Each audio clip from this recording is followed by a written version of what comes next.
Hi guys, I hope you're all keeping well and safe. Welcome to Early Years Matters TV. On this channel, we focus on everything early childhood related. If these are the kind of videos you're looking for, what you have to do, subscribe, and not just subscribe. Turn on that notification bell so that whenever a new video is being dropped on this channel, you'll be the first person to be notified. Today is going to be all about how to convince the interviewer that you're the best person for that preschool teacher job interview. Yes, today's discussion is going to be all about how to convince the interviewer that you're the best person for that preschool teacher job interview. Yes, I know it's the beginning of another new year. We are now in year 2024. And I know sometimes as an early childhood educator, you're thinking of changing your jobs, you're thinking of gaining experience somewhere else. Are you an emergent early childhood educator straight out of college? You've applied for a series of jobs, you're called for an interview, and you're looking for tips in relation to you acing that preschool job interview. Don't worry, this video is going to be all about how to convince the interviewer that you're the best person for that preschool teacher job interview.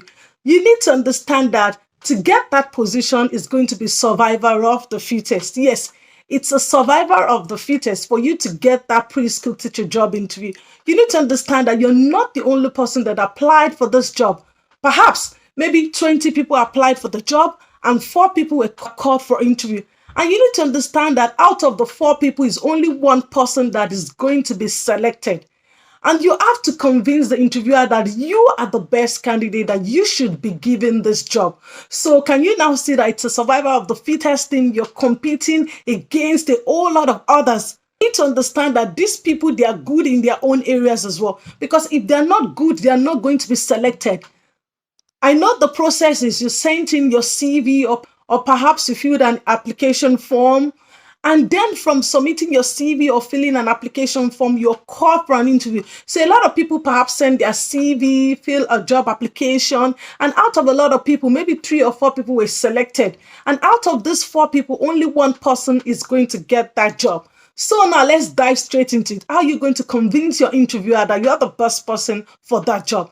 First thing is you have to be confident. Yes, you have to be confident in yourself that you can do it. Yes, don't undermine yourself. You have that potential. You need to understand that if you don't have the potential, you're not going to be called for the interview. So this is where you need to understand that you've got what it takes. So for you being called for the interview is to go there and show yourself.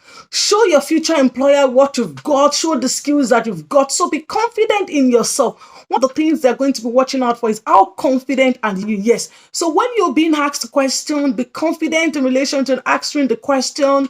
Don't fidget. Don't be scared. Because all of this will show in your facial expression. So that's why your facial expression matters a lot. Have a smile. Be confident in yourself. When you're answering the question, show your future employer that yes, you know what you're talking about. So be confident in the way you approach the question. Don't be mumbling about you see, go straight to the point. So the first thing is you have to be confident. Yes, confident in yourself, the way you approach the question, the way you approach the interviewer. All of this has to do with you being confident. So you have to be confident. Another thing is you have to be calm. I know. Yes, I've been there myself. I know it's not easy when you're being called for an interview. You're panicking. You're like, oh, how did you do? I hope I'm the best. I hope I get the job. So you just have to be calm. Yes. Maybe taking a deep breath might help as well. Yes, you breathe in, you breathe out. Maybe before you go for the interview, maybe you're at the door, before you go in, take a deep breath, relax. Sometimes you might just speak to yourself, call your name and say, calm down now, don't worry, you're going to ace the interview. Just go there and give it your best. So you just have to be calm about it. I know it's easier said than done, so you just have to be calm so that when you're calm, this is not going to lead to tension. You're going to be able to approach the interview questions with confidence. So when you're being asked the question, you're going to approach this with confidence.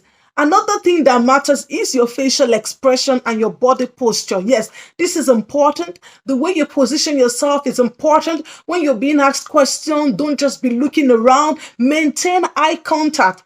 Look at the interviewer, maintain eye contact. This is one of the things they watch out for as well. They watch out, maybe you're able to maintain eye contact, you're able to look at them. So you maintain eye contact. When they're asking your question, don't just look around, don't be fidgeting, just look at them.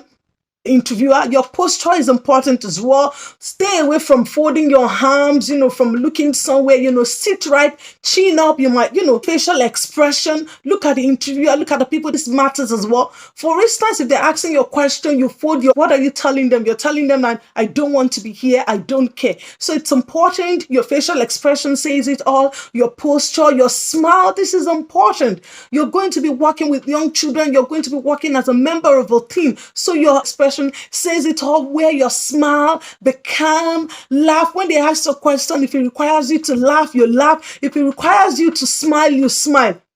Also important, when you're being asked questions, use real life examples. This is important. It's important, for instance, if they ask a question that what are the skills that is required to work with young children? So you could set an example of where you've used your skill in the past. For instance, maybe you want to talk about being calm. So you could talk about a scenario whereby you've been calm. This is going to set you aside. This is going to set you apart from others. So use real life experience, use real life situations. There's no point talking about your calm. You have to have non-judgmental approach. So talk about examples of where you've utilized this in the past. This is what the interviewer are looking for. They are looking for real life examples to be able to pick up the answers that you're giving to them. And lastly, of interview questions on this channel that you're likely to be asked. I'm going to leave this in the link below. Please check this video out. These are questions that you're likely to be asked at a preschool teacher job interview. And lastly, I'm going to wish you now go there and give it all your best. And if you're being successful in relation to getting that preschool teacher job interview, come back and leave this in the comment below so that we can celebrate with you. And please do not forget to subscribe to this channel. Subscription is free. And until I come your way next time, stay safe. Just for now. Bye.